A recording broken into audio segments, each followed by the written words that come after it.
So today I'm going to talk about a very important topic that it's how do you choose if you want to have a co-host, if you choose to pay as a facilitator, or if you choose to have an assistant for the retreat. Why do I want to talk about this topic? It's just because this is something that actually at the end interferes with your profit. So it's something that you need to really think about when you're making that decision. So before I go into which one is best and how they work, I'm going to tell you a little bit about what includes each one of them, right? So what does having a co-host entails? So basically having a co-host is having someone else that is going to be hosting with you. So the idea is that you find someone that actually is very as engaged with you with the retreat as you are, and that you have a very good communication since the beginning, so you make sure what are the tasks that each one of you are going to be making, so there is no misunderstandings later on. You have no idea how many times I've heard that people decide to co-host retreats, and later on they're having arguments because one is doing all the legwork and the other one is just expecting to actually get all the profit, or the 50% of the profit, whatever you decide to have as an agreement. So having a proper agreement and defining which things each one is going to do is so important. For example, I think it's very important that you actually make these decisions from a place of what does each person does best. So it doesn't feel that you need to be learning new things at that time. So an example in this case is if someone is great at sales, maybe they will focus on selling the retreat. And if the other one is very good at organization, then that's a person who's going to make sure that the itinerary is well done, that everything is happening. The same thing happens if you're launching a sales page. Who's the person who's best acquainted to doing the sales page? And if someone is better for copywriting, maybe that person will write the copy. The same comes with like image selection. So the look and feel of the sales page is actually amazing. And I'm not saying that you have to have a sales page. It can be a PDF, it can be posters for social media, and anything else that comes together. Also, when you're having a co-host, if you have a very specific branding of your brand, it's very important to have this conversation before. Under which brand is this retreat going to fall? Because later on, it can be something that it becomes kind of like a conversation because it's kind of proprietary, right? So if you create a retreat that is called Finding New Ways to Fulfill Your Purpose, for example, and it's under your brand, then you kind of own that retreat style, not the co-host as much. So it's very important to have these conversations at the beginning. Okay. So what else can I tell you about this? When you're having a co-host, it's very important to have this understanding as well on how many hours each one is going to invest on selling the retreat, or doing the promotional part, or creating the things, or are both of you going to enter like the meetings that you have maybe with the retreat center, or the house that you're renting, or the hotel that you're booking out. So there is very, very good understanding on how much time it is. Something, for example, that I can give you as a good note on it is that actually a lot of people, if you don't have kids, like for example me, maybe I have a little bit more availability on my time and more flexibility. But if someone has kids, it comes with additional responsibilities that might not allow you to actually be there all the time or to be as present. So these are very things to consider. I believe that sometimes having a co-host, it's beautiful in the sense that you are sharing the responsibility, sharing the profit, but also sharing all the work that comes behind.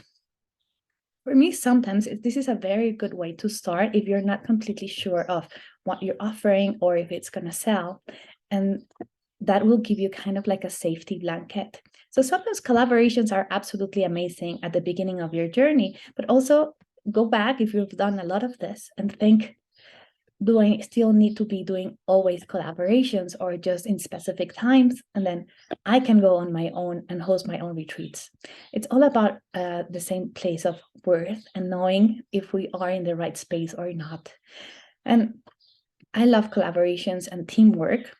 But as a person who used to always be like, I can do this, I can do that, I tend to overtake tasks that might not be the best balance in the relationship. So this is a very, very nice invitation for you to actually get to see what works best for you. So this is so many times we think that we make these collaborations because the other person has a big following and they're going to sell more. So it comes from a financial perspective. And it's important to know that if the person is not as engaged in selling the retreat, it doesn't matter if they have 100,000 followers or a big network. If they don't want to do the effort and put the energy behind it and the actions, then it really doesn't help you in any way. So make sure you ask yourself, why do you want to have a co-host? And based on that, make the decision. The next person I'm going to talk about is the other option, is hiring facilitators to come help you. So there are different ways to hire facilitators. So you can bring your facilitators from the retreat, and this entails sometimes having to pay for certain expenses. So this is something that you need to consider when you're budgeting. If you're bringing additional facilitators and they're coming from out of town, you most likely you will have to be paying for transport, food, and lodging. So it's something that you need to take into consideration. So it's very nice to have great facilitators, and it also elevates your product if they're amazing facilitators that you know they're proven and they know what they're doing. But sometimes you can also hire facilitators from the location that are absolutely amazing.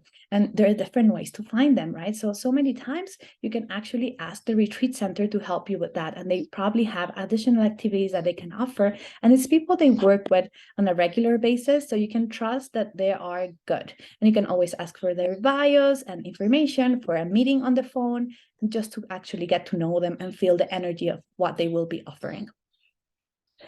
And the other option is also you can go into like local groups on like Facebook or WhatsApp and ask for people who are facilitators, and maybe even go and try one of their facilitations beforehand. So if the place is not so far away from you, maybe let's say an hour and a half drive, and they're having an event, it's worth going and investing and trying out their services, just so it gives you peace of mind and you know that their message is aligned with yours.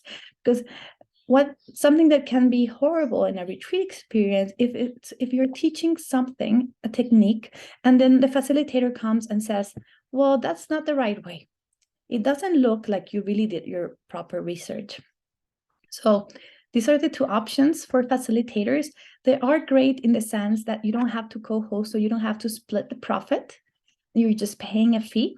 But it comes with certain things, as I mentioned, right? So it's very, very important for you to actually get to think about it and see what helps. It's beautiful when in an itinerary, it's not only you being the teacher and the guide for everything, it also helps you to avoid burnout, and you get to be in a better space from yourself, right? If you are trying to do everything on your own, it becomes, you're kind of like this person. I don't know if you've seen people that they have like 12 instruments in their bag and they play the drum with their feet and the harmonica with their mouth. And at the same time, if they move their hips, there's a chime coming. It kind of tends to feel a little bit like that. So it's beautiful to have facilitators that will bring additional experiences into your retreats. Okay. So the last one I want to talk, it's hiring someone to come and help you run the retreat. So for this, there are also two options. You either hire a seasoned retreat planner that will come with you and already knows a lot about retreat planning, that this also comes usually with a higher rate. Or you have an assistant that maybe the assistant is helping you throughout everything else that you're doing, or a friend that you really know that they know what they're doing and you know their skills, that you know they're great at being organized, or certain things that maybe you're lacking, or things that you are not supposed to be spending your energy on. Then you bring this person. There's different ways to pay. You can either say, hey, this would be an exchange in the sense that you get lodging, you get food, you get transport, and then you get to experience all the activities. But if they have a lot of work behind and they won't be able to experience the activities, there's also the possibility to offer to pay a certain rate. So it's really about the relationship that you have with that person. Even if you have an assistant that's already on your payroll, you can talk to them and be like, hey, would this be included on the fee that I'm already paying? Or I'm going to give you some extra days so you recover these hours that you're working on. so you do this, or I'm going to pay you a little bit extra so you come and support me through this process. It's very nice to have support in many different ways, and you can choose which one is the one that fits best for you. Also, something that I want to mention before I finish this video is that sometimes if you hire a retreat center that's specialized on hosting retreats, you might not need an additional assistant to help you out through the process. So it's very good to ask all these questions and be like, hey, is there someone who's going to be doing the check-in? If I have a special waiver that they need to sign, can I give it to you and you'll make sure that it gets signed? It comes also with like the meals. If you give a proper itinerary and the place is very, very seasoned in doing this, then they will know what needs to happen at which time, and then you don't need an additional person helping you out through the process. So I hope this information is helpful, and then you get to experience when you're doing your retreats the best way that is serving you, who you are, your strengths, and where you're supposed to be putting your energy that serves your retreaters in the best and most transformational way. Thank you.